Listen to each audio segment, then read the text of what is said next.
We are the ones we have been waiting for. All that and more now on Graph's Grievances.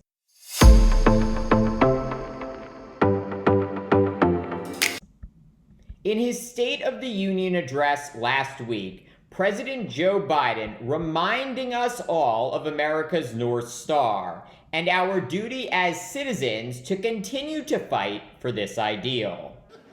Whether young or old, I've always known what endures. I've known our North Star. The very idea of America is that we're all created equal and deserves to be treated equally throughout our lives. We've never fully lived up to that idea, but we've never walked away from it either. And I won't walk away from it now.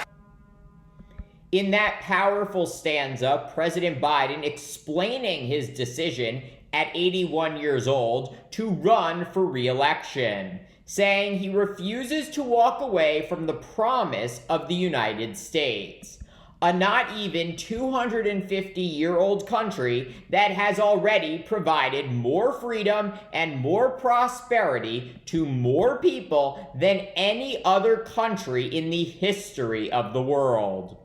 Implicit in the president's message, his predecessor in the Oval Office, Republican Donald Trump, is not going away. And the existential threat Trump poses to America's identity can only be defeated at the ballot box.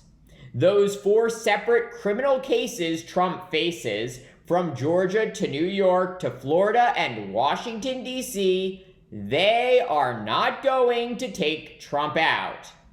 Today, the latest twist in the real-life soap opera of Trump's election interference case in Georgia came with the resignation of Nathan Wade, the special prosecutor hired by Fulton County District Attorney Fani Willis to lead the case against Trump.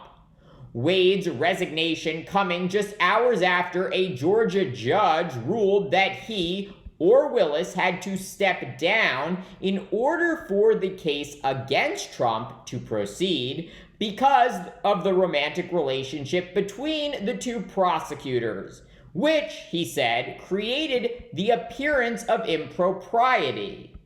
Willis's sloppiness, it really was sloppiness, in choosing to hire her lover, not only overshadowing her case against Trump, but delaying it indefinitely while her improper relationship was sorted out.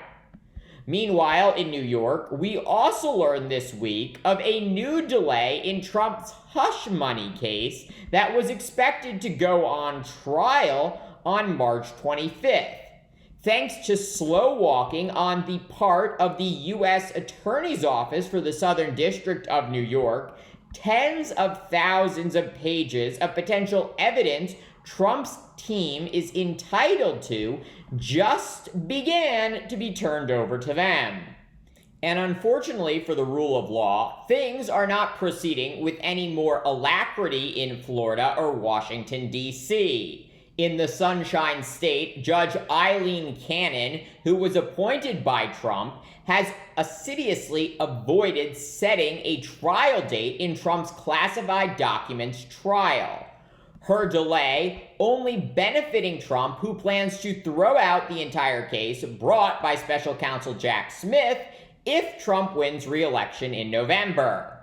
And in Washington, the Supreme Court has now put an indefinite hold on special counsel Smith's January 6th case against Trump.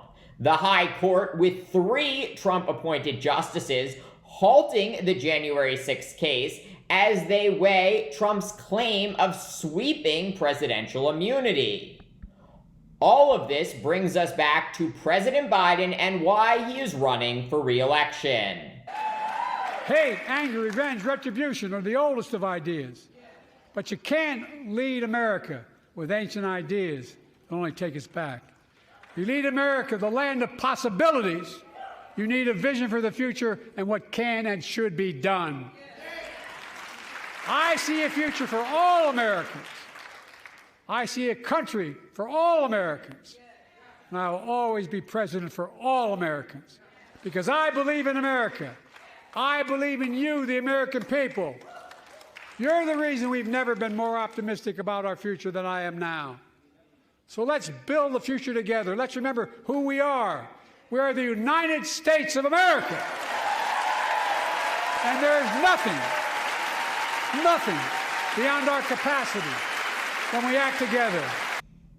It is up to us, the American people, to protect the United States, the most powerful nation on earth, from being destroyed by a second Trump term.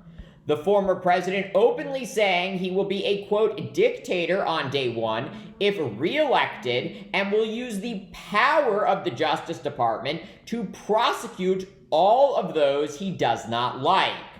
Trump also calling for the, quote, termination of the Constitution. Yes, the founding document that protects our rights as American citizens.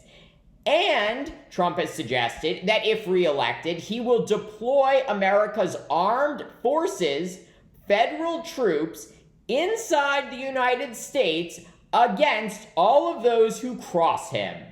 This dystopian nightmare will not be stopped by the courts. The only way to stop Trump's tyranny is by voting against him again. The future of America's democracy depends on it. Thank you for watching Graf's Grievances. Let me know what you think. Please like, subscribe, share. It really helps me grow this channel. And join me tomorrow for more.